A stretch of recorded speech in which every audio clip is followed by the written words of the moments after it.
Assalamualaikum warahmatullah. Fal ba sa jëm lépp sëf njëgañal.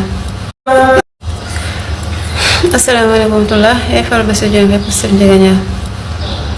Depuis tout ce temps nag maa ngi gis nit ñi di diaboliser Birame Souleye Diop ndax lu mu wax ni kenn du leen parrainer lamb ni quoi que ce soit. Il a parfaitement raison. Gis nga fii Samba Mbaye nga dafa doy toog muy dox dafa jeex def fee jeex nekk fi du muccu deretu askan wi def fee jeex ñenn ci parti sénégalais xamul lu nekk seen bopp gis nga ñoom luñ bëgg mooy ko taxaw di leen xool bët ak bët di leen fen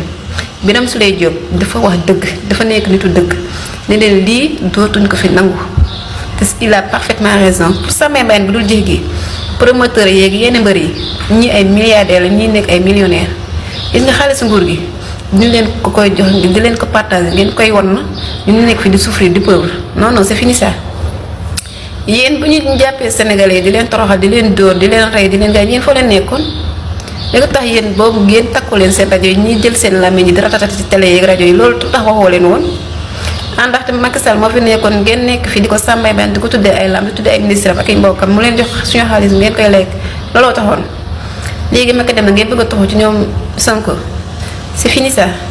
allez au boulot gis nga Sénégal di ngeen a bëgg lu yomb je suis désolé MMA léegi du sport la du WWE sport la ay milliardaires ñoo fa nekk ay millionnaires ñoo fa nekk. léegi da nga mos a gis ne waa WWE tuddee kenn lamb non football bi koo fi gis nañ tuddee ko coupe d'Afrique wala coupe du monde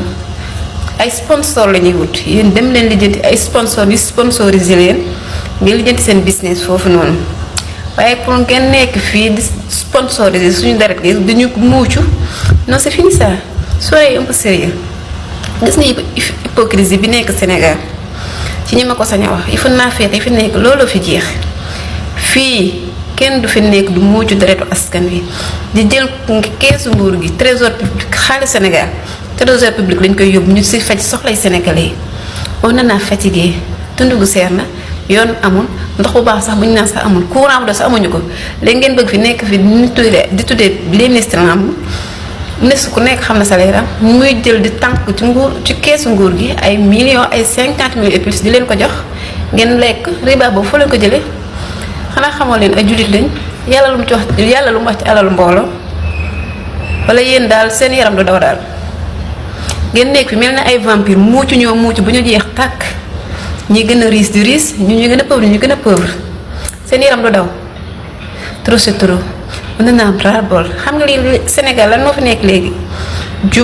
jubal jubanti ku ko bëgg baax na ku ko bëggul tant pis amul leneen dem leen ami jom liggéey moo gën génne business suñu kaw tout ça c'est fini hein.